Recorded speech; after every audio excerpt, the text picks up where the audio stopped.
क्या मैजिक सच में होता है? जादू पूरा ही फेक है। जब लाइव ही देखेंगे कि कोई लड़की हवा में उड़ रही है और उड़ते हुए गायब हो गई।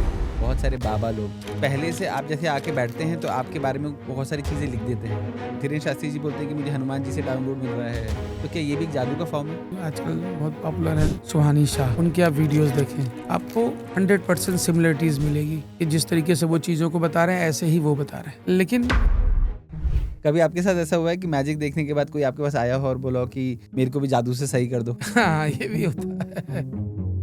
बहुत बार ऐसा हुआ कि बड़े बड़े हाई रैंक पे आईएएस आईपीएस कांटेक्ट करके कि हमारा हाई कोर्ट में, हमारे सुप्रीम कोर्ट में केस लगा हुआ है, हमको किसी तरह से पता लग जाए आगे क्या होने वाला है। आप आगे और 10-20 साल मैजिक कर सकते हैं, उसके बाद क्या? फार्म हाउस है, पेड़ के नीचे खटिया डाल के सोएंगे। कोरोना का टाइम तो सर बहुत मुश्किल रहा होगा आपके लिए। शुरू में 2 से 3 महीने वो टाइम को इतना एंजॉय किया कि मतलब लगा जिंदगी में क्या मिल गया। लेकिन उसके बाद अब ये नहीं समझ में आता था कि करें क्या। फिर ये लगा कि अब तो कहानी खत्म है। मैजिक का डार्क साइड क्या है? सबसे बड़ा जो डार्क साइड है वो तो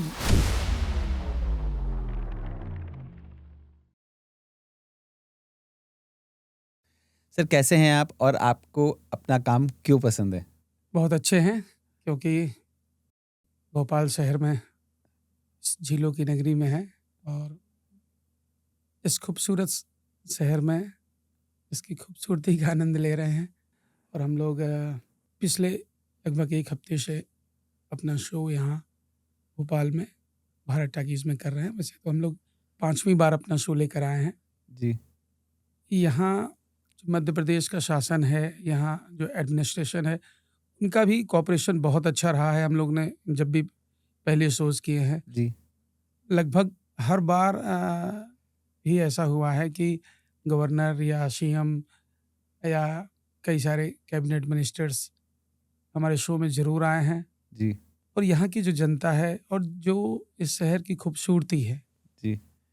हम जब भी आते रहे हैं, मुझे जो यहाँ बड़ा तालाब है, झील जिसको बोलते जी, हैं, जी, जी, जी। वो बड़ा ही पसंद है। और मैं जब भी फुर्सत में रहा तो वहाँ घंटों बैठे हैं यहाँ जाके? बैठे हैं, ऐसे किनारे रेलिंग पे खड़े होके चीज़ों को एंजॉय किया। बड़ा अच्छा सुकून मिलता रहा है। तो ये शहर मेरे लिए बहुत ही एक सुकून देने वाला शहर है। जी। मतलब मेरे लिए तो लोग कहते हैं जो फैमिली मेंबर्स है कि अ, अभिमन्यु की तरह गर्भ से ही जादू सीखना चालू कर दिया था। ओके। मतलब बहुत छोटी स्टेज पे 3 साल की उम्र रही होगी, जो मतलब हमने जैसे ही स्कूल में पैर रखा, जादू मैंने दिखाना चालू कर दिया था। अरे वाह! तो आपने स्कूल में भी जादू दिखाया? बराबर मैं हर साल जहाँ भी एजुकेशन में रहा, चाहे प्राइमरी स्टेज पे या स्कूल्स में या कॉलेज में या इंजीनियरिंग में, हमेशा ही अपने स्कूल कॉलेज के एनुअल फंक्शन में मैजिक ज़रूर करता था। हम लोग जनरली बात भी करते हैं या अभी आपसे भी चर्चा चल रही थी कि क्या ये मैजिक जो है सिर्फ़ बच्चों के लिए है? क्योंकि आजकल मतलब बोला जाता है कि यार मैजिक मतलब चलो बच्चों को दिखा लाते हैं। बड़े मुझे लगता है कि आजकल उस मनोरंजन की दृष्टि से उसको नहीं देखते हैं।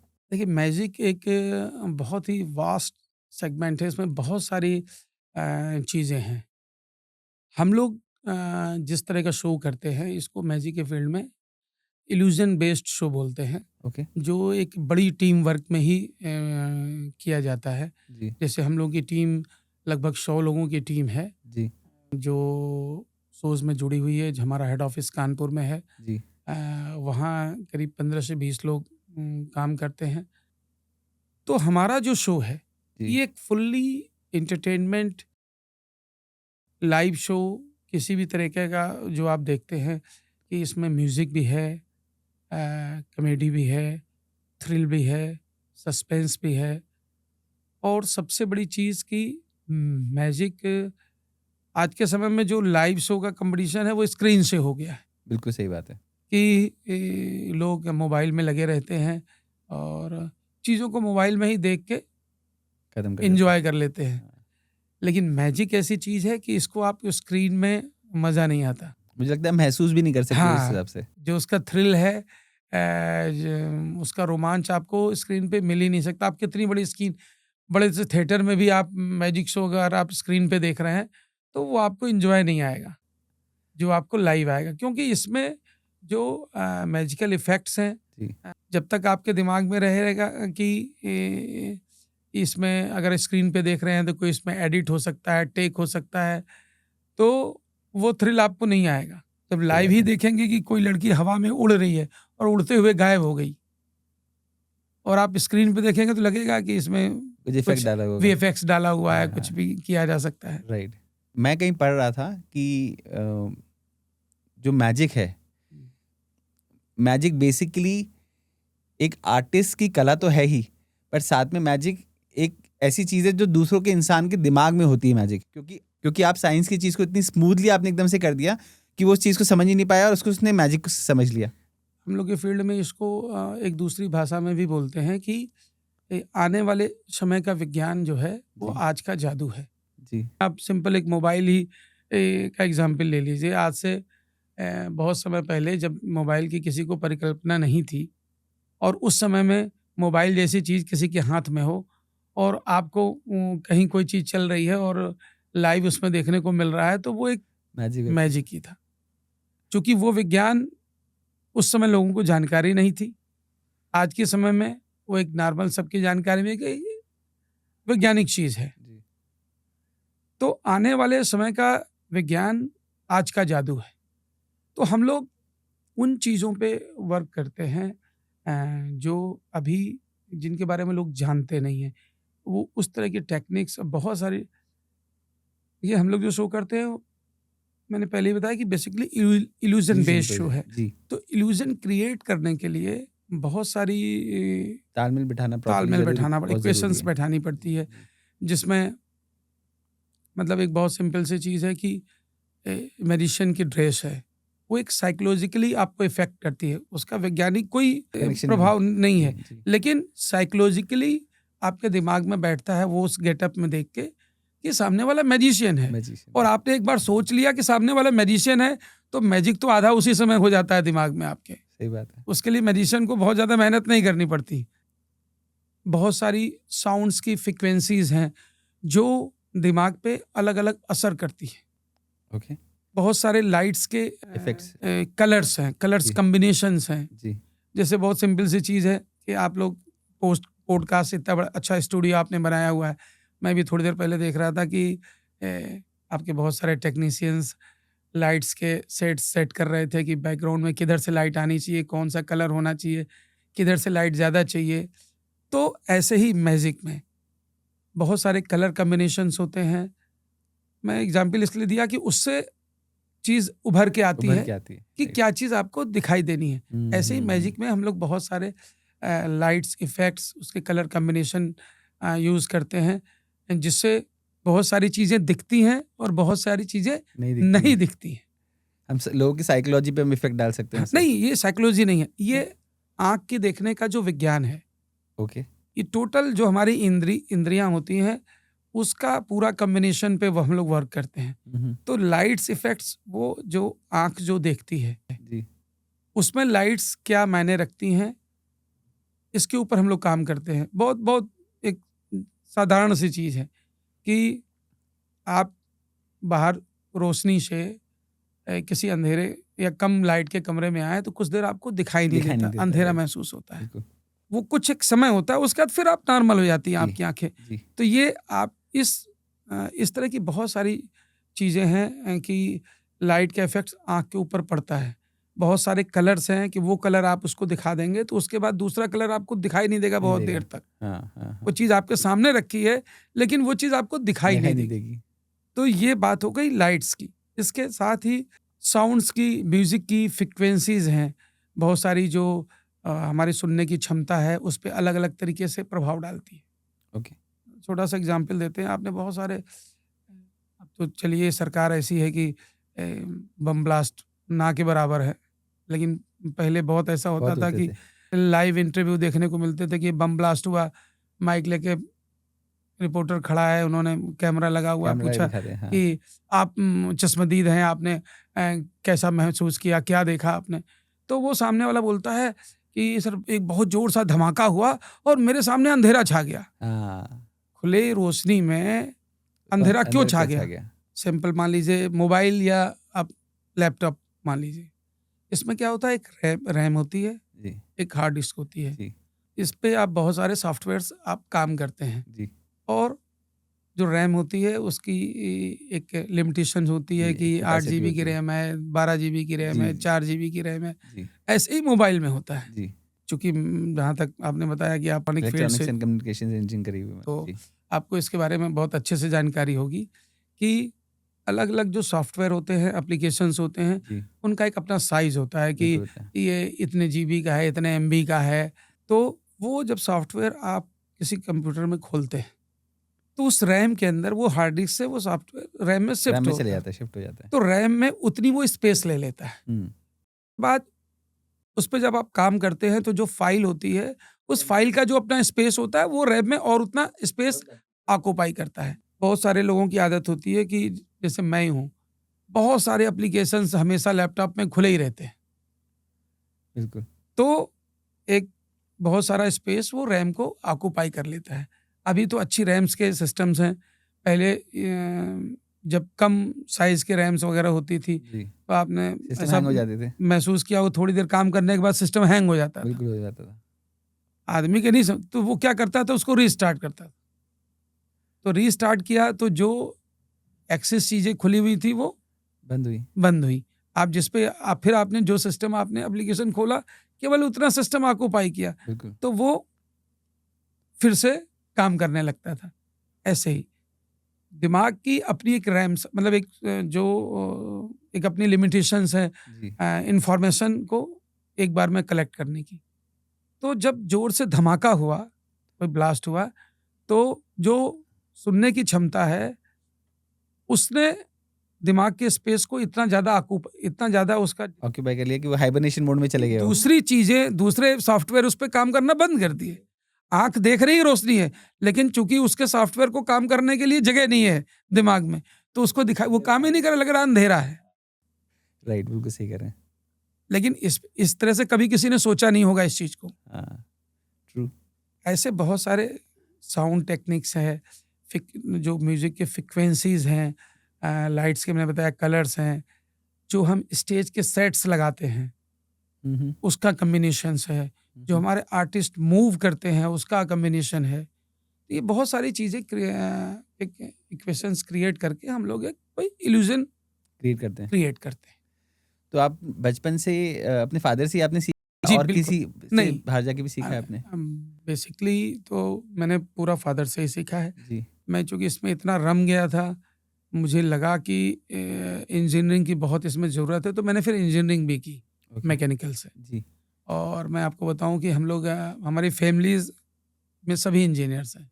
जी, तो हम लोग के सभी लोगों ने इसमें प्रॉपर अपना जिसका जो नॉलेज रही अ, अपना रोल इसमें निभाते रहे। निभाते रहे और यही वजह रही कि हम लोग और लोगों की अगेंस्ट में बहुत अच्छा परफॉर्म करते रहे। हमारे शोज़ बहुत ज़्यादा पॉपुलर रहे, लोगों ने बहुत पसंद किया। मैजिक में अलग-अलग फ़ील्ड्स हैं। जी, हम लोग जो काम करते हैं ये इल्यूज़न बेस्ड शो है। जी, तो हमने बताया कि हम लोग किस तरह से काम करते हैं। जी, इसके अलावा मैजिक में और भी बहुत सारे सेगमेंट्स हैं, जैसे कंज्यूरिंग शो बोलते हैं हमारी भाषा में, जी, जो आप देखते होंगे कि बर्थडे पार्टी वगैरह में या कॉर्पोरेट्स वगैरह में 15 मिनट, 20 मिनट, आधा घंटा, 1 घंटा बच्चों के बीच में या 2, 4, 10, 20 लोगों के बीच में दिखाया जाता है। जी, मैजिक में पुरानी चीज़ ही है, लेकिन इस समय बहुत तेज़ी से उसको पॉपुलैरिटी मिल रही है मेंटलिज़्म। मेंटलिज़्म, राइट। इसमें जो होता है कि साइकोलॉजिकली आप जो सोच रहे हैं और उसको एक जो मैजिशियन होता है वो उसको रीड करता है और जो आप सोच रहे हैं वो उसके बारे में बताता है कि आप ये क्या सोच सोच रहे सक हैं। रहे होंगे? पैटर्न्स आपके वो जो है बॉडी स्ट्रक्चर बहुत पैटर्न सारी वो सब उसके चीज़ें? बेसिकली बहुत सीधी-सी बात है कि हम लोग उसके जानकार नहीं कम है। हैं, हाँ, कम जानकारी जी, रखते हैं। जी, लेकिन जो उसके स्पेशलिस्ट हैं, जो उसमें रेगुलर सालों-साल काम कर रहे हैं, वो आपको ऐसे बैठ के आपसे 2 मिनट बात करके आपके बारे में बता सकते हैं, आप क्या सोच रहे हैं, उसके बारे में बता सकते हैं। बहुत सारी डीप चीज़ें बता सकते हैं। तो ये भी एक आर्ट फॉर्म है। मैजिक की आर्ट फॉर्म हाँ, है। तो हम लोग अक्सर देखते हैं कि स्पिरिचुअलिटी में बहुत हुँ, सारे बाबा लोग, हुँ, जैसे धीरेन्द्र शास्त्री जी हैं या हुँ, और भी लोग हैं, हुँ, जो पहले से आप जैसे आके बैठते हैं तो आपके बारे में बहुत सारी चीज़ें लिख देते हैं। हम्म, तो क्या ये भी एक जादू का फॉर्म है? जादू का ही फॉर्म है वो, उनका अपना वे ऑफ वर्किंग है। सेम आप अगर धीरेन्द्र शास्त्री जी के आप वीडियोस देखें, मैं आपको 2-3 नाम बता देता हूँ। आजकल बहुत पॉपुलर है सुहानी शाह, जी, सुहानी शाह। जी, उनके आप वीडियोस देखें, जी, आपको 100% सिमिलरिटीज़ मिलेगी बिल्कुल। कि जिस तरीके से वो चीज़ों को बता रहे हैं, ऐसे ही वो बता रहे हैं। जी, सही बोल रहे हैं आप, मैं देखा है मैंने ऐसा। और सुहानी शाह जैसे बहुत सारे लोग हैं, चूँकि उनकी थोड़ी सोशल मीडिया में पॉपुलैरिटी ज़्यादा है और उनकी जो सोशल मीडिया की टीम है अच्छा वर्क करती है, तो बहुत सारे लोग उनके बारे में जानते हैं। जी, लेकिन उससे भी बहुत बेहतर करने वाले लोग हैं जी, जो इस आर्ट फॉर्म को बहुत सालों से कर रहे हैं। बिल्कुल। वो तो शायद एज़ अ चाइल्ड आर्टिस्ट भी वो बहुत ज़्यादा रिकॉग्नाइज़ हुई थी। वो देखिए, जैसे हम लोग इल्यूजन शो करते हैं, वो पहले इल्यूजन शो ही करती थी। जी, कोरोना तक उन्होंने इल्यूजन शो ही किया और उसके बाद कोरोना में चूँकि इस तरह के ऑडिटोरियम्स में शो बंद हो गए और लग रहा था कि ये हो ही नहीं पाएगा, तो उन्होंने दूसरी आर्ट फॉर्म को आगे बढ़ा लिया। उसमें चूँकि अच्छा कर रही थी तो उसी में आगे निकल गई। तो एक तरह से देखा जाए कि वो तो धीरेन्द्र शास्त्री जी बोलते हैं कि मुझे हनुमान जी से डाउनलोड मिल रहा है और ये सब अंधविश्वास है। वो किस तरह से एक्सेप्ट कर रहे हैं उसकी बात है, जी, ठीक है? जी, मंदिर में जाते हैं, पूजा करते हैं, आपको कुछ स्पिरिचुअल्स फीलिंग्स महसूस होती है। सबको नहीं होती लेकिन कुछ लोगों को होती है। होती हैं। ये टोटल ही साइकोलॉजिकल है और दिमाग जो है उस पे वहाँ का जो वातावरण है और वहाँ की जो चीज़ें हैं वो साइकोलॉजिकली आपके दिमाग में चीज़ों को क्रिएट करती है, जो चेंजेस डेवलप करती है, उसकी वजह से फील होता है। हुँ, मैंने बताया ना कि आप एक जादूगर को बड़े-बड़े बोर्ड देखते हैं शहर में कि जादूगर का शो आ गया।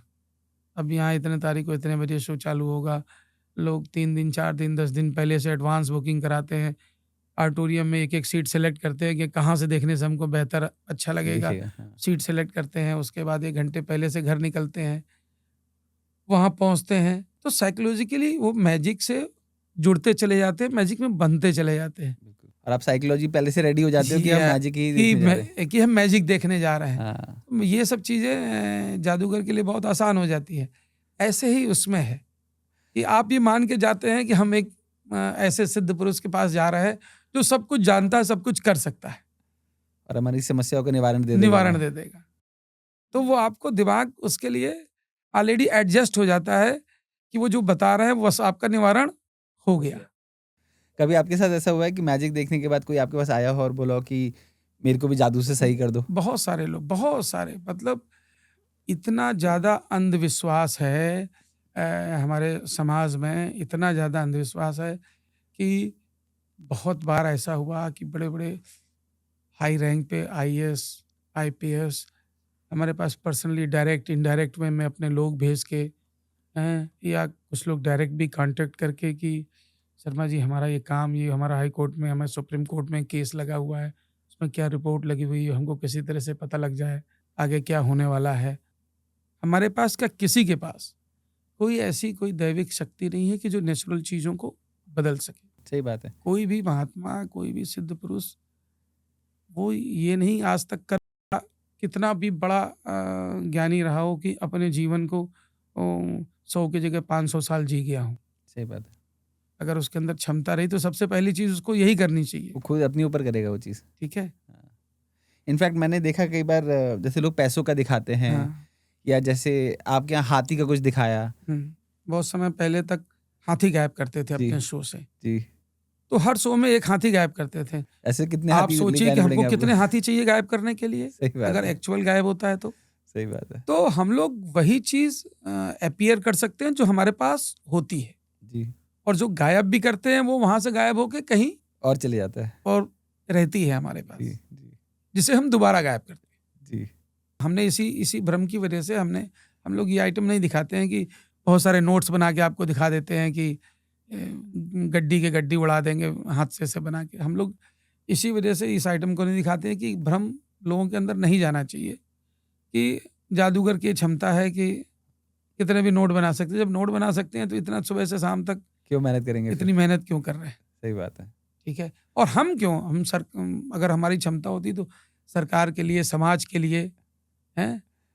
नोट बना बना के दे देते। हाँ, अगर हमारे अंदर ये क्षमता होती तो अपनी क्षमता से इतने सारे नोट बनाते कि सरकार के पास इतने पैसे होते, समाज के पास लोगों के पैसे इतने होते कि बड़े-बड़े हॉस्पिटल होते, बड़े-बड़े एजुकेशन सेंटर्स होते उन पैसों से, ताकि समाज बहुत तेज़ी से हमारा देश आगे बढ़ सकता। सर, मैं देख रहा हूँ आजकल कि सोशल मीडिया पे हुँ, बहुत ज़्यादा लोग वायरल हो रहे हैं अपनी मैजिक ट्रिक्स दिखा-दिखा के। जी, स्पेशली बाहर की कंट्रीज़ में तो बहुत ज़्यादा हो रहा है जी। कि उसने अभी अपने हाथ से नोट जलाया और दूसरे हाथ से वही नोट निकाल के दिखा हुँ। दिया।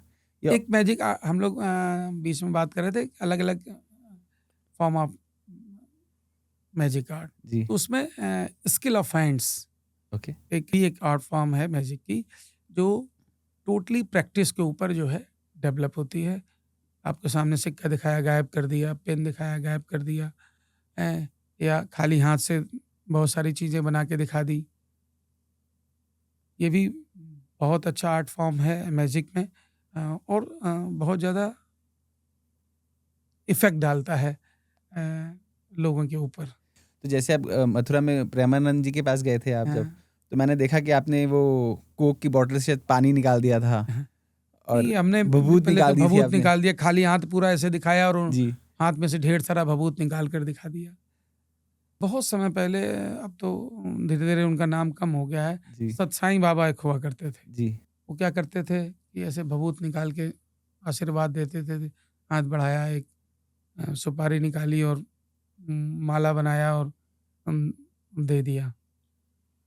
तो 2015 में हम लोग इंडिया टीवी के माध्यम से हमारे पिताजी ने मतलब अ, इसको ओपन चैलेंज किया था सत्साई बाबा को। ये जितना करते हैं मैं भी कर सकता हूँ। नहीं, आप आइए हमारे हाँ, सामने करके दिखाइए और सेम चीज़ हम आपको करके दिखाते हैं, हाँ, और हम जो चीज़ें कर रहे हैं वो आप कर वो दीजिए। आप करिए। हाँ, आए और वो फिर? नहीं, कोई कोई उनका ना वो आया ना रिप्रेजेंटेटिव आया। 1 हफ्ते 10 दिन तक लाइव डेली दिन भर ओपन चैलेंज एंकर किया गया। चिल्लाता रहा।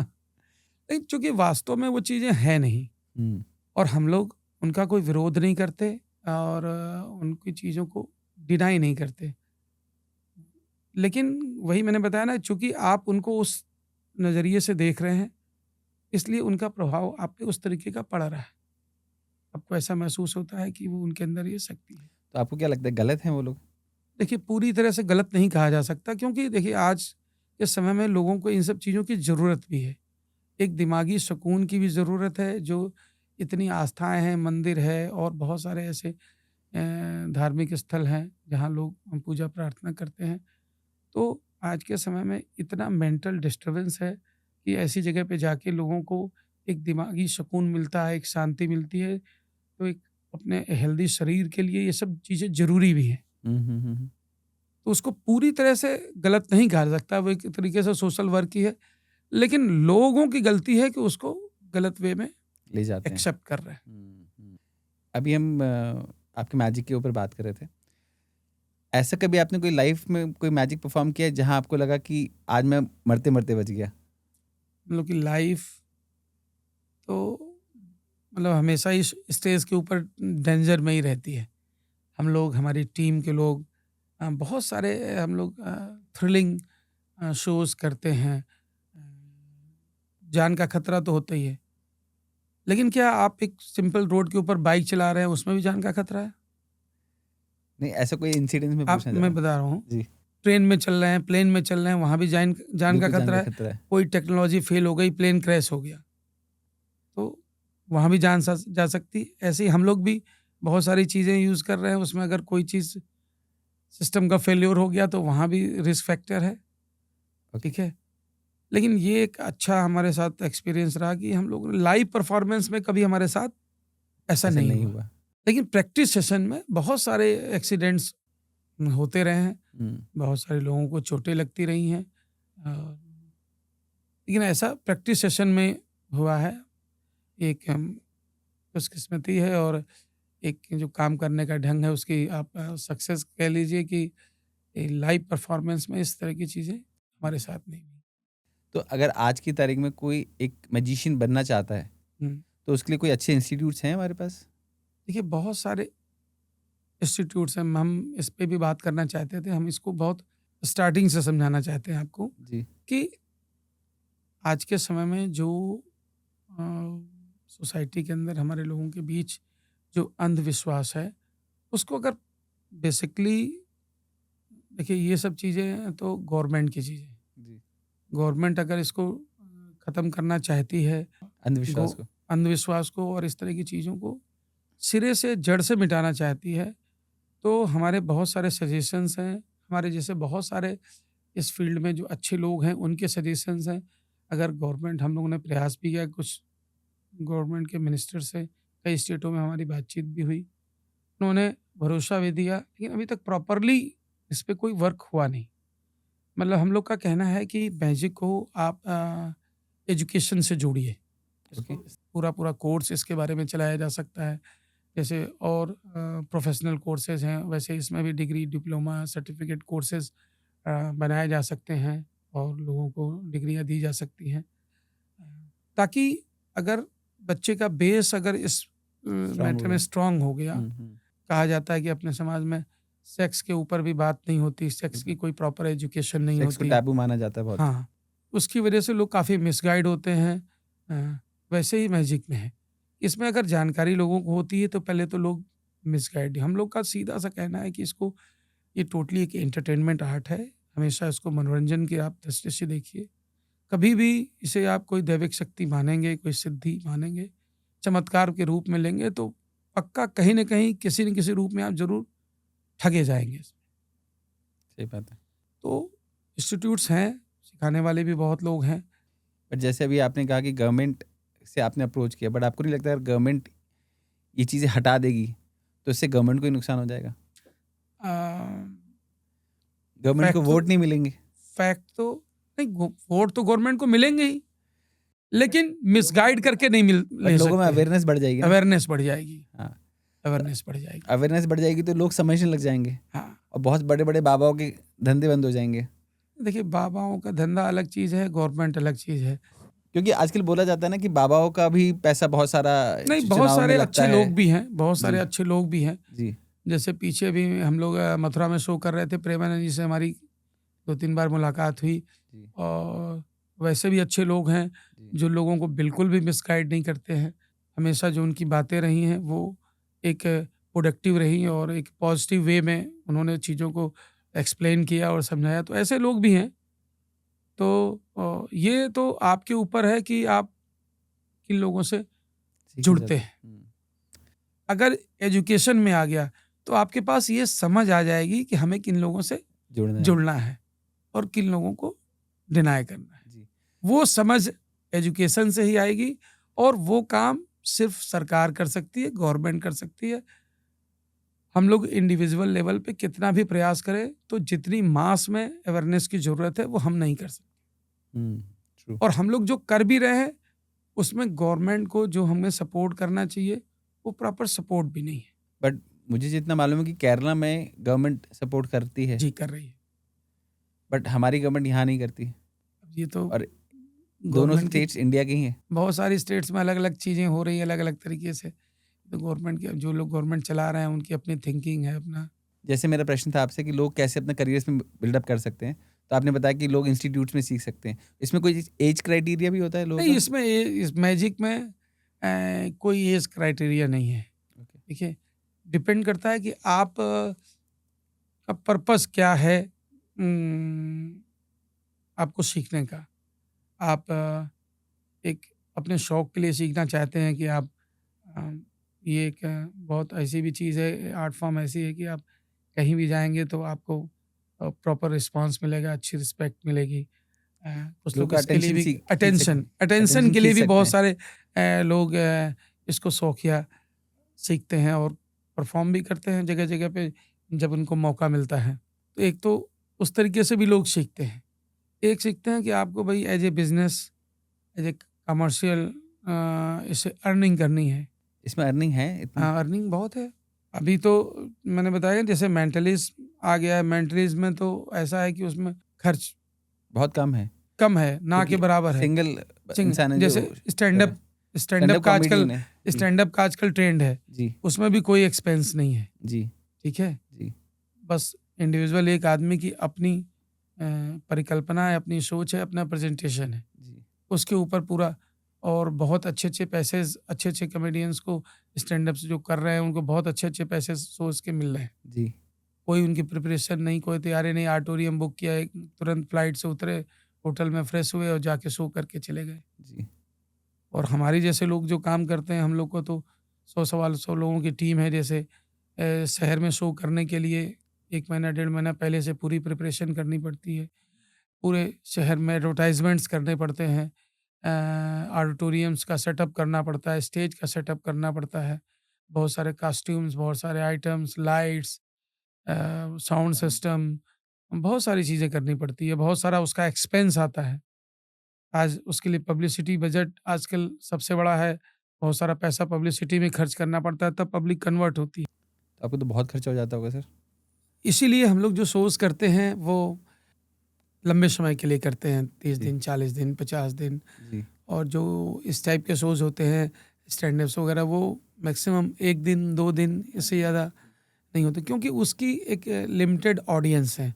जी, हम लोग जो शो करते हैं, जी, इसमें ऑडियंस का कोई लिमिटेशन नहीं है। गवर्नर, सीएम लेवल का भी आदमी हमारे शो को देखता है और एंजॉय करता है। और एक सिंपल फुटपाथ पे रहने वाला आदमी भी शो को देखता है और एंजॉय करता है। छोटी क्लास के बच्चे होते हैं, प्राइमरी स्टेज के बच्चे होते हैं, प्ले ग्रुप के बच्चे भी, बहुत सारे स्कूल्स प्ले ग्रुप के बच्चों को हमारा शो दिखाने के लिए पूरा पूरा ग्रुप में आते हैं। जी, तो उस लेवल के भी लोग देखते हैं। और सीनियर सिटीजन्स की भी बहुत सारी ऑर्गेनाइजेशंस होती हैं जो हमारे शोज़ को देखती हैं। जी, हम लोग भी अपने लेवल पे कुछ संस्थाएं भी डायरेक्ट अप्रोच करके, जो स्पेशल चाइल्ड्स होते हैं, जी, वो लोग भी शो देखते हैं। हमारे पास बहुत सारे ऐसे आपको वीडियो फुटेज मिल जाएंगे जो स्पेशल चाइल्ड शो देख रहे हैं और बहुत एंजॉय कर रहे हैं शो को। तो हमारे शो में ऑडियंस का कोई लिमिटेशन नहीं है। बट सर आजकल जैसे मैं देखता हूँ कि बर्थडे पार्टीज में या छोटी छोटी पार्टीज में छोटे छोटे मैजिशियंस को बुला लिया जाता है, जी, जो कि वो बच्चों को एंटरटेन करता है। जी। तो आपको नहीं लगता कि ऐसे मैजिशियंस बड़े मैजिशियंस का काम खराब कर रहे हैं? नहीं, नहीं, बिल्कुल नहीं। वो बिल्कुल आर्ट फॉर्म अलग है। पर इसकी साइकोलॉजी चेंज हो रही है ना लोगों की, कि लोगों को हुँ। अब ये लगता है कि यार मतलब मैजिक है, मतलब बच्चों के लिए है, बड़ों के लिए नहीं इसीलिए है। इसीलिए तो अपने को पब्लिसिटी इतनी करनी पड़ती है जी, कि लोगों तक अपनी बात हम पहुँचाएँ कि हम जो दिखा रहे हैं, वो उन चीज़ों से अलग है। जी, इसीलिए हम जी, लोगों को पब्लिसिटी इतनी ज़्यादा करनी पड़ती है। इन्फॉर्मेशन देने से काम नहीं चलता, लोगों को हैमरिंग करनी पड़ती है। आदमी घर से सुबह उठता है, सबसे पहला आज के समय तो आँख खुली नहीं, मोबाइल उठाया। हाँ, उसने मोबाइल उठाया और इंस्टाग्राम खोला और उसको ओपी शर्मा सामने दिख रहे हैं, ठीक है? उसके बाद उठा, फ्रेश हुआ, उसने न्यूज़पेपर उठाया, उसने न्यूज़पेपर पढ़ा तो उसमें पता लगा ओपी शर्मा की कोई कवरेज है या कोई ऐड है। आदमी ऑफिस निकला, घर से निकला, सामने आया रोड पे तो देखा कोई होर्डिंग लगा हुआ है ओपी शर्मा का। कार में चल रहा है तो कार में पता लगा एफएम में ओपी शर्मा का ऐड चल रहा है।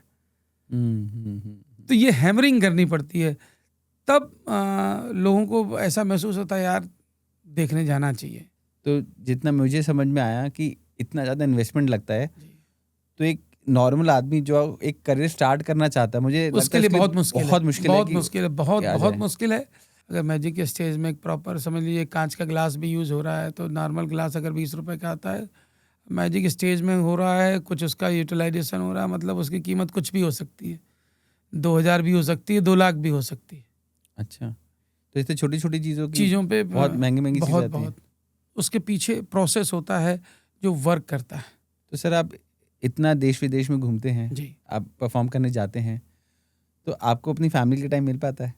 या जितना अपनी फैमिली भी आपके साथ ही ट्रैवल करती है? जितना टाइम मिलता है उतना टाइम को हम लोग फुल्ली फिर फैमिली के साथ ही एंजॉय करते हैं। जो अच्छी जगहें होती हैं वहाँ फैमिलीज आ भी जाती है, कुछ दिन साथ रहती है, शहर उस जगह को वो लोग घूमते हैं। कुछ तो कंप्रोमाइज़ करना पड़ता है, ओके। त्याग तो करना पड़ता है इस कि मामले में, इस तरह के काम में। कितने दिन घर पे रह पाते होंगे आप? साल में हम लोग 365 दिन में 40-50 दिन ही घर पे रह घर पाते हैं? पे रहना हो। और घर पे वो रहना सिर्फ ये होता है कि हाज़िरी लग रही है कि घर पे हैं। ओके, बाकी वो 50 दिन भी अधिकतर तो जादू से जुड़ी हुई चीज़ें ही तैयारी में करते ही रहते हैं। एंगेज रहता है आदमी। जी, जी। कोरोना का टाइम तो सर बहुत मुश्किल रहा होगा आपके लिए। वो दौर मतलब इतना बुरा दौर था कि मैं आपको बताऊं कि शुरू में 2 से 3 महीने तो वो टाइम को इतना एंजॉय किया कि मतलब लगा ज़िंदगी में क्या मिल गया। जी, क्योंकि हम लोग को कभी रिलैक्स, कभी फ्री टाइम जैसी चीज़ तो होती ही नहीं थी। जी, तो वो टाइम शुरू में 3 से 4 महीने तो उस टाइम को पूरा यूटिलाइज़ किया। जो लाइफ में चीज़ें करने का मन था और कर नहीं पाए शुरू में 10-15 दिन खूब मस्ती करी। टीवी में, लैपटॉप में पिक्चरें देखी, बहुत सारे शोज़ देखे, ये देखा, वो देखा। उसके बाद फिर जो सोचते रहे अपनी बॉडी के लिए मेंटेन करने के लिए योगा है, एक्सरसाइजेज़ हैं, कुछ 2-3 महीने वो खूब किया और बहुत सारी बॉडी की प्रॉब्लम से भी उस समय हमारी या ठीक हुई इस मामले में। जी, 4 से 6 महीने का 2 महीने का टाइम था। वो ऐसा था कि मन में ये रहता था चलो बड़ा अच्छा टाइम मिला है, अब तो चलो ये सब चीज़ें हो गई, अब आगे की प्लानिंग करते हैं कि हमें काम कैसे करना है, टीम कैसे डेवलप करनी है, कोई भी नए आइटम कैसे डेवलप करने हैं।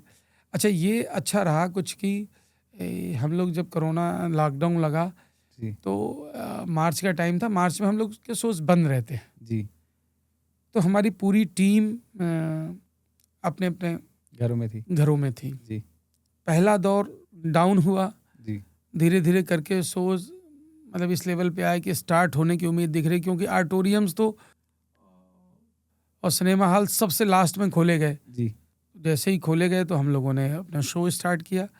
शो स्टार्ट किया तो हमने ये सोचा कि हम अपने शहर टाउन में ही कानपुर में हमने शो किया, जी, ताकि लोकल रहेंगे तो आसानी रहेगी।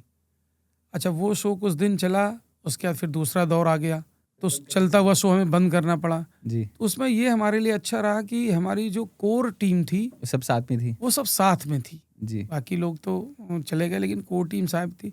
तो दूसरा जो दौर था उस बीच हम लोग महीने 1.5 महीने जी, हम लोग साथ रहे, क्योंकि हमारा जो रेजिडेंस है जी, वो भूत बंगला के नाम भूत से। बंगला, जी, वो भी अपने आप में एक आपके फादर ने नाम रखा था ना भूत बंगला जी जी इसका? जी, जो फर्स्ट फ्लोर है उसमें हमारा पूरा रेजिडेंस है जी, और सेकंड फ्लोर पे हमने कुछ ऐसा उसमें स्पेस रखा है कि प्रैक्टिस सेशंस वगैरह वहाँ कर सकते हैं।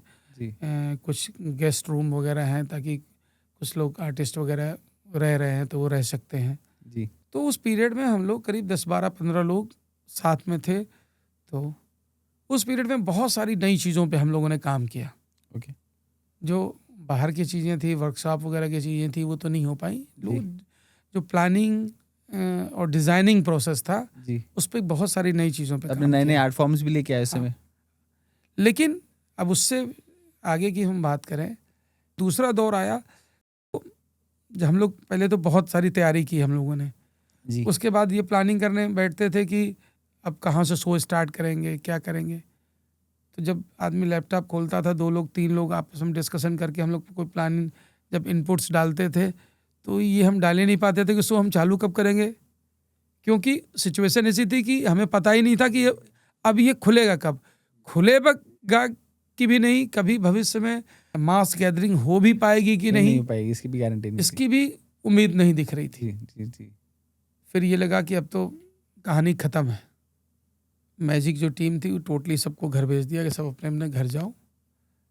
अब जब कभी होगा कि जादू होगा, चालू होगा, तब फिर हम लोग इकट्ठे इकट्ठे होंगे होंगे। फिर से। लेकिन उसके बाद अब ये नहीं समझ में आता था कि करें क्या? जी, तो हमें 2 फ़ील्ड ऐसी समझ में आई कि एक मेडिकल फ़ील्ड, एक एग्रीकल्चर फ़ील्ड, कि इसका स्कोप कितने भी वर्ष पोज़ीशन हो, हमेशा रहेगा। हमेशा रहेगा। जी, तब इस 2 में से कोई एक चीज़ चुननी थी। तो हमने, चूँकि मेडिकल कोई हमारे यहाँ था नहीं। फैमिली बैकग्राउंड था नहीं जी, और हमें लगा इसके लिए पहले हमें एक बड़ी एजुकेशन की ज़रूरत पड़ेगी, जी, तब उस ओर हम लोग कुछ कर सकते हैं। तो फिर हमने एग्रीकल्चर को चुना। फिर उस बीच लगभग 1 डेढ़ साल हमने मैजिक टोटली बंद रखा। लोगों के शो चालू भी हो गए, फिर भी हमने बंद रखा। तो हमने एक फार्म हाउस डेवलप किया, एक एग्रीकल्चर लैंड डेवलप की, उसमें करीब 35 एकड़ की, जिसमें बहुत सारी चीज़ें उगाते हैं आप लोग? उगाते भी हैं हमने। जैसे पोल्ट्री फार्म है, गोट फार्म है, डेयरी है, इस पे वर्क करना चालू किया। तो धीरे धीरे शो चालू हो गए 2022 में। फिर वो चीज़ें हमसे छूट गई, फिर हमारी वाइफ ने उसको टेक ओवर किया। आज पूरा फार्म हाउस वही देखती हैं। हम लोगों ने कभी एग्रीकल्चर के बारे में सोचा नहीं, एग्रीकल्चर से जुड़ी चीज़ों को सोचा नहीं, उस ओर जुड़े, वो भी एक चीज़ डेवलप हुई। लेकिन फिर वापस मैजिक में, सब चीज़ों से दूर, सिर्फ मैजिक। तो एक टाइम जब आया था जब आपने सोच लिया था कि अब मैजिक खत्म, जी। और फिर जब आपके पास सामने अपॉर्चुनिटी दिखी कि स्टार्ट कर सकते हैं, तो वापस आपने सारी टीम को कैसे इकट्ठा किया वापस? बहुत बहुत मुश्किल समय था वो। 1 साल हमारा 2022 से 1 अप्रैल 2022 को हमने स्टार्ट किया था, और उसके बाद लगभग 1 साल मई 2023 तक, ये पूरा 1 साल बहुत बुरा दौर गया। सबसे बड़ी टीम को कलेक्ट करना बहुत मुश्किल था। बहुत सारे लोगों ने अपने कुछ चीज़ें, जैसे मैंने बताया, हमने फार्म हाउस डेवलप कर लिया, तो वो तो हमारी श्रीमती जी थी, उन्होंने संभाला और वो चीज़ अलग चलने लगी। ऐसे बहुत सारे हमारे ऐसे आर्टिस्ट थे। अच्छा, क्या होता था कि लोग सालों साल बाहर रह रहे थे, अपने परिवार से दूर रह रहे थे। जब ये 2 साल लोग अपने परिवार के बीच में रहे, बच्चों के बीच में रहे, बहुत से अच्छे अच्छे आर्टिस्ट थे, जुड़ाव हो गया परिवार से। पहले तो क्या, साल में 2 बार 3 बार गए, 10 दिन 15 दिन घर रहे, घर वालों के साथ एंजॉय किया, मौज मस्ती की और वापस आ गए। अब जहाँ साल 2 साल लोग रहे और बुरे दौर में रहे जी, क्योंकि बुरे दौर में रहे तो घर की बहुत सारी समस्याओं को उन्होंने महसूस किया, तो उनको लगा कि अब परिवार को छोड़ के जाना ठीक नहीं है। कल को हो सकता है फिर ऐसी कोई समस्या डेवलप हुई तो परिवार क्या करेगा। सही बात। तो ऐसी स्थिति में बहुत फिर हम लोगों ने कम टीम में काम किया शुरू में जी, कि ये भी तय नहीं था कि अभी आगे चलेगा कि नहीं चलेगा, टीम बड़ी कर लें फिर बंद हो जाए शो। तो करीब 4-6 महीने तक तो हम लोग इस मोड में थे कि अभी हमें पता ही नहीं था कि हमें एक आगे काम करना है कि नहीं करना है। उसका साइड इफ़ेक्ट अभी तक चला आ रहा है कि मतलब टीम जिस तरह की होनी चाहिए वो अभी भी नहीं हो पाई क्योंकि कुछ लोग आए नहीं वापस, आए नहीं। जिनको हमने 15 साल 20 साल जिनके साथ काम किया, जिनके साथ एक ट्विनिंग सेट थी, एक काम करने का ढंग सेट था। कोई 25 साल से काम कर रहा था, कोई 20 साल से काम कर रहा था। और मुझे जितना मालूम है वो सारे आपके फादर के ट्रेन करे हुए लोग थे। नहीं, ट्रेन तो फादर ने ही किया था, हमको भी उन्होंने ट्रेन किया, लेकिन वो तो एक टीम वर्क में थे हम लोग। तो कभी कभी हम लोग को स्पेशलाइजेशन की भी ज़रूरत होती थी, तो कुछ लोगों को बाहर भी हमने भेजा ट्रेनिंग के लिए, हम लोग भी गए। आपके फादर के बाद आपके लिए कितना टफ रहा वापस स्टेज चढ़ना? मतलब मेरा क्या था कि फादर के साथ ऐसा टच था, इमोशंस फादर के साथ ऐसे थे कि बचपन से ही पढ़ाई लिखाई से लेकर कॉलेज से लेकर पूरा जीवन उनके साथ ही रहा। मतलब बेस्ट फ्रेंड जिसको बोलते हैं वो हमारे फादर ही थे जी। तो मेरा इमोशनल टच उनके साथ ऐसा था कि मतलब उनकी जब फीलिंग्स अभी भी चलते शो में आ जाती है तो बड़ा मुश्किल हो जाता है अपने आप को संभालना। बहुत टफ रहा होगा उसमें। हाँ, तो कुछ दिन तो बहुत मुश्किल रहे, लेकिन चूंकि उनकी ही चीज़ों को हमें आगे बढ़ाना था तो वो प्रेरणा, वो उनके जो एक्सप्रेशंस, जो उनकी बातें थी वो इंस्पायर करती रही। उनकी वजह से मतलब एक मेंटल स्टेबिलिटी भी रही, तो वो एक एनर्जी भी उनकी वजह से बनी रही। तो आगे आप चाहते हैं कि आपके बच्चे भी मैजिशियन बने? मतलब आपके बाद आपका उत्तराधिकारी कौन रहेगा? अभी जैसे पहले क्या होता था कि जो भी मैजिक डेवलप होते थे उसके सीक्रेट्स को पाना बहुत मुश्किल काम था। एक छोटी सी चीज़ का सीक्रेट जानने के लिए गुरु बनाने पड़ते थे, उनकी सेवा करनी पड़ती थी, उनके बहुत सारी चीज़ें उनके पीछे घूमनी पड़ती थी, तब वो उनको इच्छा हुई तो उन्होंने कुछ चीज़ें आपको बता दी। धीरे धीरे दौर बदला, लोग प्रोफेशनली भी, उनका जैसे हम लोग दिखाने का प्रोफेशन था, वो उनका सिखाने का प्रोफेशन था। आपने पैसे खर्च किए और सीख लिए। अब वो दौर आ गया है कि आपको किसी चीज़ की ज़रूरत नहीं, बस खिट कीजिए, हर चीज़ आपके सामने है।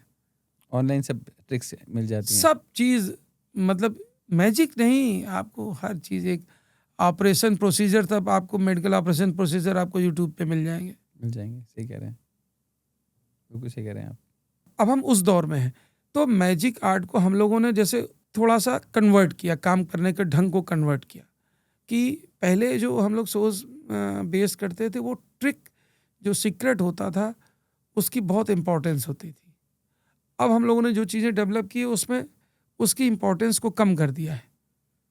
परफॉर्मेंस, जो उसका प्रेजेंटेशन बेस्ड चीज़ों को ज़्यादा डेवलप किया। तो आपको पता भी है कि इसका सीक्रेट क्या है, तो भी आप एंजॉय कर रहे हैं। देखोगे आप उसको। उन चीज़ों पे हमने काम करना चालू किया। तो ये हम नहीं चाहते कि हमारे बच्चे सेम करें। उनको आज के दौर में, आने वाले दौर में जो इससे जुड़े हुए रहा, इससे बेहतर आर्ट फॉर्म फील होता है, या इसी आर्ट फॉर्म को कुछ नए तरीके से करना चाहें तो वो उसको बढ़ाएं, वो ज़्यादा बेहतर है। तो ये मैजिक की दुनिया में आपके हमेशा इंस्पिरेशन कौन रहे? देखिए, चूँकि शुरू से अपने पिताजी की छत्र छाया में रहे जी। और उन्हीं से ही सारी चीज़ें सीखी, काम करने के ढंग, शो, आर्ट, जी। परफॉर्मेंस, सब चीज़ें सीखी। लेकिन मैजिक में और भी लोग हैं, जी। जादूगर केलाल हैं, जी। उनसे भी काफ़ी चीज़ें सीखी। पिताजी का तो हमारा ऐसा रहा कि उनका कोई प्रॉपर गुरु नहीं रहा, जी। और उनकी शुरुआत ही इस तरीके से हुई कि उन्होंने पहला जादू ही खुद ही बनाया।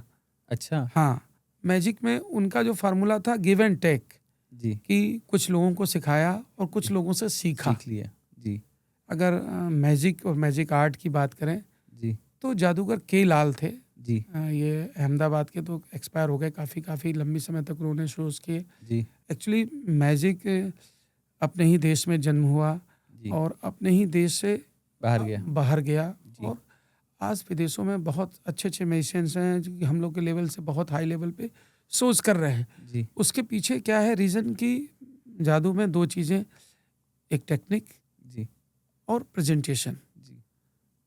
तो जहाँ तक टेक्नोलॉजी और से जुड़ी हुई चीज़ें हैं, जो सुविधाएं अवेलेबल हैं, वो फॉरेन में हमसे थोड़ी अच्छी हैं। तो वो लोग वो जो पोर्शन है, जो टेक्निकल पोर्शन है, वो हमसे काफ़ी बेहतर कर रहे हैं। लेकिन प्रेजेंटेशन है वो आज भी हमारा उनसे काफ़ी अच्छा है। ओके। सेम सेटअप, सेम चीज़ें अगर उनको अवेलेबल हो, हमको अवेलेबल हो, तो हम उनसे पक्का बेहतर करेंगे। बेहतर कर पाएंगे हम। एक चीज़। दूसरी चीज़ की मैजिक हमारे यहाँ पहले मदारी लोग दिखाते थे, मेलों में, सड़कों पे, दरबारों में ऐसे मजमा शोज करते थे। लेकिन इस आर्ट को सड़क से उठा के स्टेज में कन्वर्ट करने का जो श्रेय जाता है वो जादूगर पीसी सरकार सीनियर। पीसी सरकार। जी। जी। ये ताकि रहे और उनके बेटे पीसी सरकार जूनियर के नाम से शो करते रहे। लेकिन इस आर्ट को सड़क से स्टेज पे लाने का पूरा श्रेय जो है उनको पीसी सरकार सीनियर। इनफैक्ट मुझे ऐसा लगता है कि जो मैजिक का जन्म हुआ है वो कलकत्ता से ही हुआ है। वो उनकी वजह से ही, उसी वजह से ही, चूँकि वो कलकत्ता के थे, कि इसको, इस मैजिक आर्ट को कलकत्ता से, बंगाल से जोड़ा जाता रहा है और इस नाम से। जी। लेकिन के लाल साहब ने इसको पूरा कलरफुल बनाया। अच्छा। इस आर्ट को जी। ड्रेसेस, स्टेज सेटिंग्स और बहुत सारी नई नई चीज़ें इसमें डाली। ओके। तो फादर का पीसी सरकार सीनियर से तो कोई ऐसा टच रहा नहीं, लेकिन लाल साहब के साथ टच रहा। लाल साहब से बहुत कुछ इंस्पायर रहे। जी। ऐसा पर्सनली उनसे मिल के कुछ नहीं सीखा उन्होंने, जी। उनको देख के सीखा। जी। इस मध्य प्रदेश में ही एक जादूगर रहे हैं, जबलपुर के आनंद जी। आनंद जी। जी। तो इस मैजिक का जो बिजनेस है, जो फाइनेंस है, जी। कि बिजनेस कैसे करना चाहिए मैजिक का, जी। ये उनसे इंस्पायर रहे हम लोग। ओके। उनके तरीके को देखा, समझा, स्टडी किया, तो बहुत सारी चीज़ें समझ में आई कि जादू को इस तरीके से भी बिजनेस के रूप में कैसे किया जा सकता है। ठीक है। कुछ विदेशी जादूगर रहे हैं जिनसे हम इंस्पायर भी रहे, मिले भी उनसे, जिसमें एक फ्रेंड्स हरारे हैं, डेविड कॉपरफील्ड है, दोनों ही यूएस के हैं। जी। और चूँकि हम लोग जिस आर्ट फॉर्म, मैजिक के आर्ट फॉर्म में, इल्यूजन बेस्ड में, तो ये लोग भी इल्यूजन शो ही करते हैं और बहुत बड़े बड़े शोज करते हैं। डेविड जी से आपको पर्सनली मिलना हुआ? जी जी बिल्कुल। ओके। और डायनामो जो है नहीं, डायनामो जी से मुलाकात नहीं हो हुई। पाई उनकी। तो वो एक्चुअली थोड़ा सा दूसरे तरीके का वे ऑफ उनका वर्किंग है। जी। हाँ, लेकिन ये जो लोग मैंने जो 2 नाम लिए डेविड कॉपरफील्ड और फ्रैंक हरारे, जी, ये लोग फुल्ली इल्यूजन शो ही करते करते हैं। हैं, कमर्शियल शोज़ करते हैं जी, और आज भी कर रहे हैं। जी, तो इनसे बहुत सारी चीज़ें हमने सीखी, स्टडी किया, इनसे मिले। और कॉपरफील्ड साहब से तो इस तरह की मुलाकात नहीं हुई कि उन्होंने कुछ गाइड किया हो, जी। लेकिन फ्रैंक हरारे साहब से हमारी 3-4 मुलाकातें हैं, उनमें उन्होंने काफ़ी चीज़ें गाइड की। तो आप क्या-क्या नई चीज़ें अभी भोपाल में लेके आए हैं? भोपाल में हम लोग बहुत सारी नई चीज़, एक तो क्या हुआ है कि इधर काफ़ी दिनों बाद हम लोग भोपाल शो लेकर आए हैं, 9 सालों के बाद हमारा शो यहाँ भोपाल में लग रहा है। ओके, चूँकि हम लोग रेगुलर ही अपनी नई-नई चीज़ें जोड़ते रहे हैं शो में, तो अभी फ़िलहाल जो शो हम लेकर आए हैं भोपाल के लिए, तो पूरा ही शो नया है। अच्छा, हाँ, इसमें ड्रिल ऑफ डेथ एक बहुत अच्छा इंटरेस्टिंग आइटम है। इसमें क्या तिलस्मी होता है? चेहरा, ड्रिल ऑफ डेथ में जो उसका प्रेज़ेंटेशन है, उसमें एक टेररिस्ट होता है जिसमें आर्मी के लोग उसको चेज़ करते हैं। चेज़ करके एक बहुत बड़ी ड्रिल मशीन होती है, उसकी बॉडी में वो लोग ड्रिल आर-पार कर देते हैं। अरे बाप रे! ओके, और ड्रिल आर-पार करने के बाद उस ड्रिल में उसे आर-पार उसको हवा में से टाँग देते हैं, फिर उसको हवा में घुमाते हैं। ड्रिल भी घूमती है हवा में? ड्रिल भी हवा में घूमती है। और दूसरे और? और माइम मैजिक है, ओके, माइम मैजिक है। इसके अलावा तिलस्मी चेहरा जी। नई चीज़ है। इन सब में से आपका पसंदीदा आर्ट फॉर्म कौन-सा देखिए, है? किसी कलाकार को उसकी कला के बारे में पूछेंगे, उसको जिस चीज़ में भी उसने मेहनत की, उसको हर चीज़ अच्छी लगती है, ठीक है? इसमें हमने जो 3-4 चीज़ें बताई, ये मतलब लेटेस्ट चीज़ें हैं और बहुत ज़्यादा पसंद की जा रही हैं। मेन चीज़ है कि ऑडियंस क्या पसंद करती है। बट कई बार ऐसा होता है ना कोई कोई आर्ट फॉर्म ऐसा होता है कि जिसको परफॉर्म करने में बहुत ही बहुत मज़ा मज़ा आता आता है। है। ये हाँ, आपने बहुत सही बात कही कि बहुत सारी चीज़ें ऐसी जिसको मतलब खुद दिखाने में मज़ा आता है। जी। मतलब ऐसा कुछ आर्ट फॉर्म्स होते हैं कि जहाँ हमने ऑडियंस को देखा और हुँ, ऑडियंस को देख के हाँ, हमें खुशी मिली कि अरे वाह! हाँ, हमारा काम कितना ज़्यादा पसंद हाँ। आया उनको। कुछ ऐसे बहुत पुरानी चीज़ें भी होती हैं कि वो इतना लोग पसंद करते हैं कि वो 20-20, 25-25 साल से हम दिखा रहे हैं और उसको हम हटा नहीं पाते।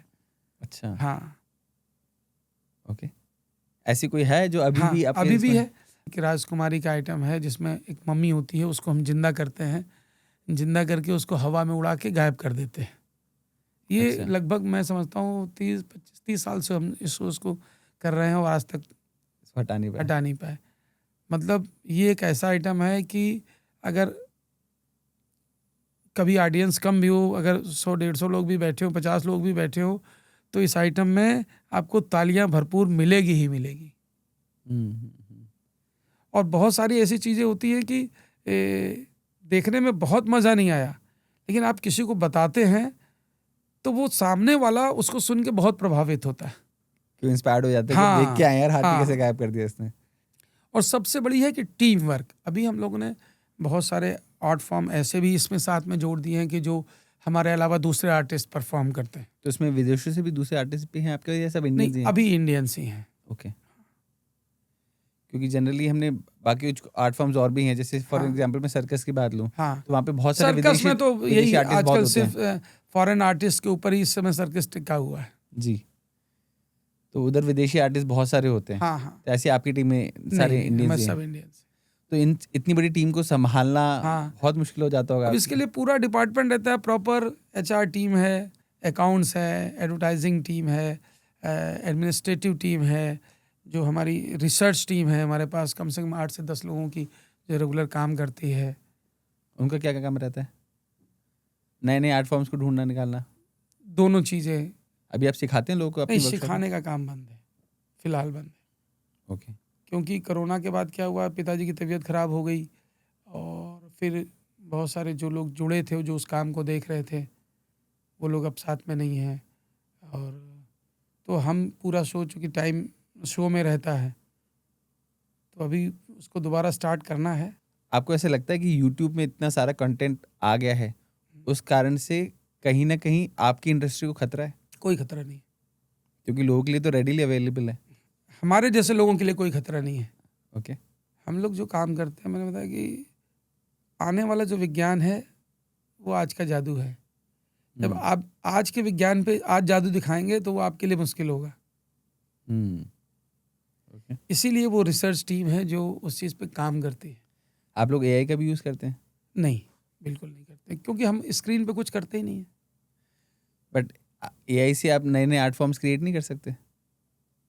एआई की मदद लेके? की जा सकती है। अब देखिए वही कह रहे बच्चे आते हैं इस फील्ड में, वो क्या करते हैं नया।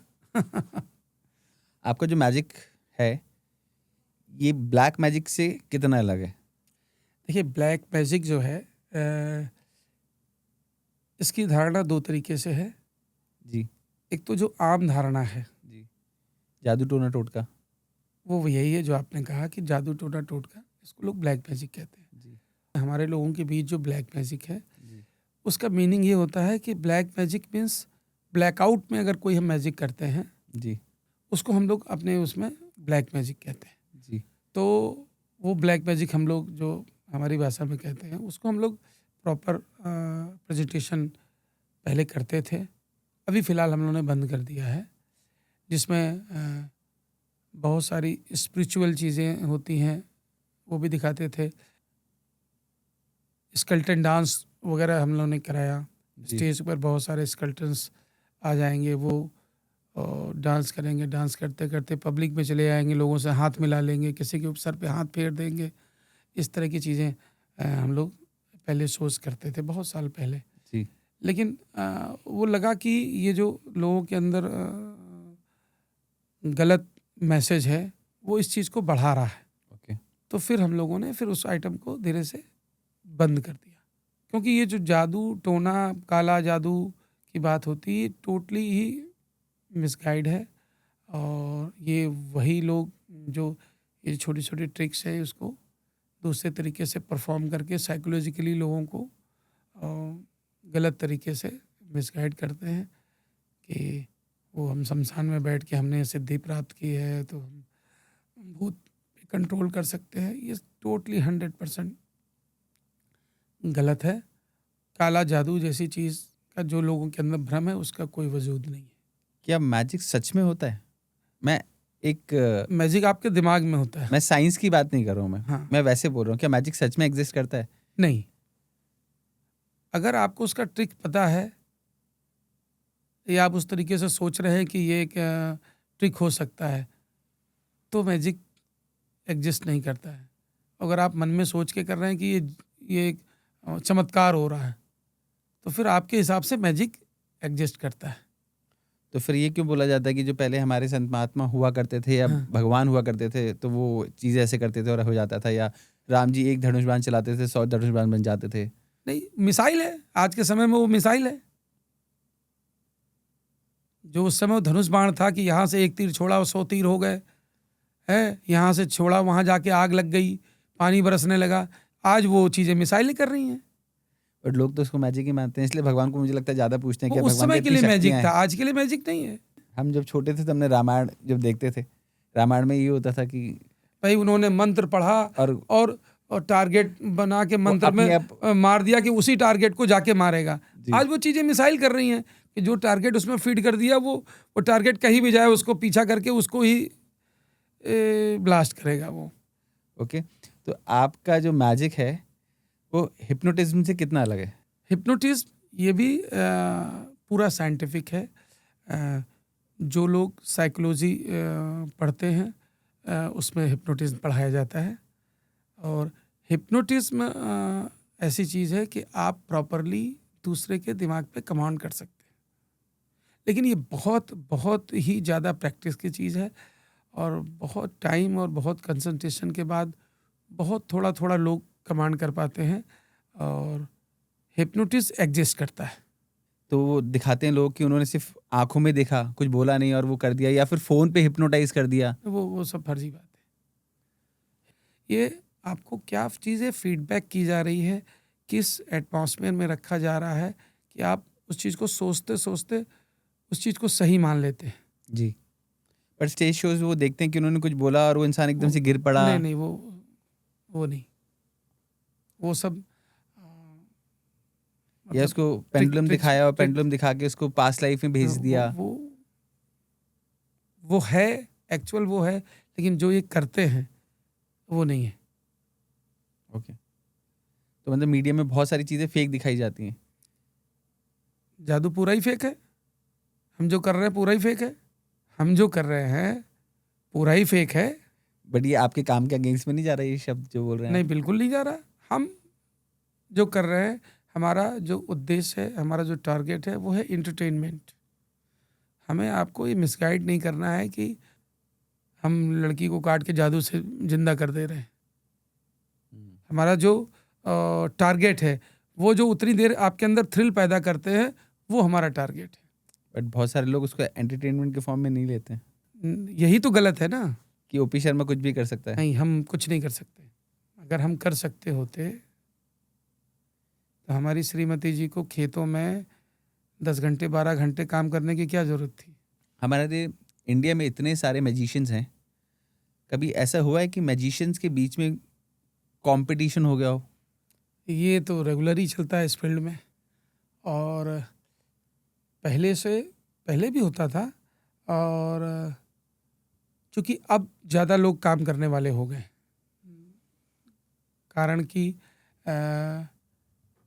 हम जैसे लोग इस चीज़ पे बड़ा थ्रस्ट रहा हमारा कि और लोग इसको सीखें, परफॉर्म करें, ये आर्ट और आगे तक जाए, ज़्यादा से ज़्यादा लोग पसंद करें। तो हमने बहुत सारे मैजिशियंस को, बहुत सारी टीमों को इनक्रेज किया। फादर तो हमारे मतलब आप ये मानिए कि इस फील्ड में उनका जो सबसे ज़्यादा नाम लिया जाता है इसी वजह से लिया जाता है कि मैजिशियनों को बहुत प्रमोट किया उन्होंने।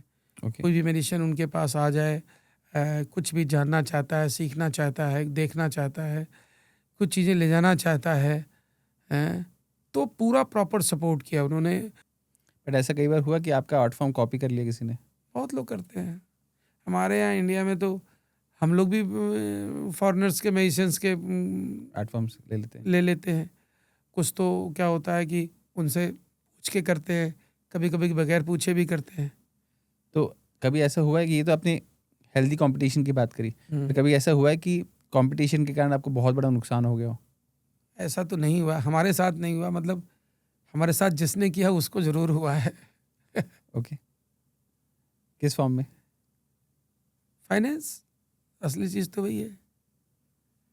मान लीजिए किसी शहर में 2 लोग एक साथ शोज कर रहे हैं, ऐसे तो पिक्चरें 10-10 पिक्चरें एक साथ शहर में एक ही थिएटर में अलग लग जाती हैं, अलग अलग फिल्में।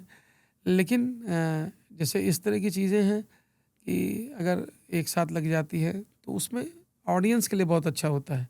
ऑडियंस को अच्छी अच्छी चीज़ें देखने को मिलती हैं। एक बहुत शहर में एक जादूमय माहौल हो जाता है। लोग इनको देखते हैं, फिर सोचते हैं चलो उनको भी देखते हैं क्या वो नया दिखा रहे हैं। तो कई बार लोग आपको सिर्फ चेक करने के लिए आते होंगे कि कितना आता है, इनको एक बार देख के आए। हाँ, ये भी होता है। ये तो हमने बहुत सारी अच्छी बातें करी मैजिक के बारे में, पॉजिटिव बातें करी इनफैक्ट। बट मैजिक का डार्क साइड क्या है? जैसे सिक्के के 2 पहलू होते हैं, वैसे मैजिक का भी कोई ना कोई डार्क साइड तो होगा। एज ए मैजिशियन आपकी फैमिली तो एकदम छूट जाती है जी। पर्सनली मैंने बहुत इस चीज़ को फेस किया। ये अच्छा रहा मेरे साथ कि जो मेरी वाइफ थी बहुत कोऑपरेटिव थी। उन्होंने हमेशा हर स्टेज पे साथ दिया, प्रमोट किया हमारी चीज़ों को। लेकिन अगर उनके नज़रिए से देखा जाए तो उन्होंने काफ़ी सफ़र किया, सेक्रीफाइस किया। और शायद वो सेक्रीफाइस नहीं करती तो आप यहाँ भी नहीं होते। बिल्कुल सही बात है। बच्चों के साथ बहुत हमने कम टाइम स्पेंड किया, तो ऐसा फील होता है कि जैसे मैं फादर के साथ चूँकि जादू के क्षेत्र में था तो मेरा कनेक्ट पिताजी के साथ बहुत अच्छा था। और आज भी मतलब इतनी मतलब जैसे लगता है कि हम लोग साथ ही हैं, ऐसा फील होता है। वो मेरे बच्चों के साथ में वो चीज़ नहीं है, क्योंकि इतना टाइम हमने उनके साथ गुजारा नहीं। बिल्कुल। तो जो ये सबसे बड़ा जो डार्क साइड है वो तो यही है, फैमिली आपकी छूट जाएगी। या तो पूरी फैमिलीज इन्वॉल्व हो, साथ रहे, जैसा मैं और मेरे पिताजी थे साथ में जी। लेकिन माता जी का साथ नहीं रहा हमारा। शादियों में नहीं जाने को मिल पाता होगा। शादियों का तो नंबर ही नहीं आता है। यहाँ तक कि मेरी और मेरा जो ब्रदर है उसकी भाई हम लोगों ने एक साथ की थी जी। एक ही मंडप में दोनों लोगों ने शादी की एक ही साथ कि अब दोबारा शादी का फंक्शन करने के लिए फिर समय कहाँ से निकालेंगे। ऐसे में आप लोग की हेल्थ इफेक्ट नहीं होती होगी जब बैक टू बैक इतना काम करते हैं वो सब चीज़ें? बिल्कुल है। ये भी एक बहुत बड़ा डार्क साइड है कि हेल्थ के लिए जो चीज़ें करनी चाहिए वो हम नहीं कर पाते, उसके लिए टाइम नहीं दे पाते। हेल्थ इशू तो रहते हैं और उसी के बीच में काम करना पड़ता है। आपको 105 डिग्री बुखार है, उसमें भी शो करना है। करा है आपने? किया, खूब किया। क्या मिलता है आपको? जो खुशी, जो सुकून ये करने में मिलता है। हमारे जैसे लोगों को आप 10 दिन घर बैठा दीजिए, बीपी बढ़ जाएगा। खून की एक एक बूंद में जादू रमा हुआ है। जादू निकाल देंगे तो समझिए शरीर में कुछ बचेगा ही नहीं। अभी तो जब तक आप आगे और 10-20 साल मैजिक कर सकते हैं, उसके बाद क्या? फार्म हाउस है, आराम के पेड़ के नीचे खटिया डाल के सोएंगे।